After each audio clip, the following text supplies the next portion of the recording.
আসসালামু আলাইকুম। আমাদের একটি সেল আপডেট হচ্ছে জিক্সার এসএফ। তো এই বাইকটি হচ্ছে যিনি কাস্টমার, তো উনি হচ্ছে ওনার সাথে আমার ফোনে কথা হয়েছে। তো বাইকটি হচ্ছে আমরা আজকে একটু ওনাকে আগায় দিব, যেহেতু উনি অনেক দূর থেকে আসবে। তো এই জন্য হচ্ছে আমরা বাইকটি রেডি করে এখন হচ্ছে বের করতেছি। তো সরাসরি হচ্ছে এখানে যেয়ে আমরা হচ্ছে কাস্টমার কাছে ডেলিভারিটা দিব বাইকটি। তো ওনার সাথে আমার অনেকক্ষণ কথা হয়েছে। তো আলহামদুলিল্লাহ, এটা কিন্তু একান্ত আপনাদের রেসপন্সের কারণে হয়েছে, আপনাদের আত্মবিশ্বাসের কারণে হয়েছে। আমরা আস্তে আস্তে নিউরোক আমরা আগে বাড়তেছি। এটা একান্ত আপনাদের রেসপন্সের কারণে, আপনাদের প্রতি বিশ্বাসের কারণে। তো যাই হোক, এভাবে আমাদেরকে সাপোর্ট দিবেন, ইনশাল্লাহ আমরা চেষ্টা করবো যে আপনাদের এই বিশ্বাসের আত্মমর্যাদা রাখতে।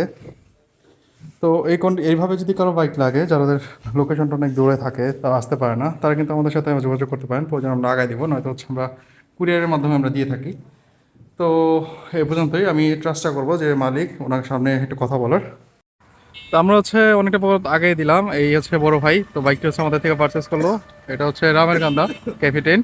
তো ভাইকে মুখে শুনবো যে আসলে আমাদের সার্ভিসটা কেমন লাগলো। ভাই ভাই আসসালামু আলাইকুম। আসসালাম। ভাই, তা কোথা থেকে আসলেন আমাদের এটা নিতে? কাটি বাজার থেকে আসছি। আটি বাজার ক্যানিগঞ্জ।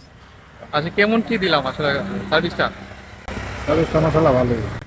আপনি আগাইতে বলছিলেন, এটা হচ্ছে আমরা যে দিলাম, আপনারাও আসলেন, তো এই ক্ষেত্রে হচ্ছে আপনার মতামতটা কেমন? আর সব কিছু মিলে কি খুশি আছেন? আলহামদুলিল্লাহ ভাই।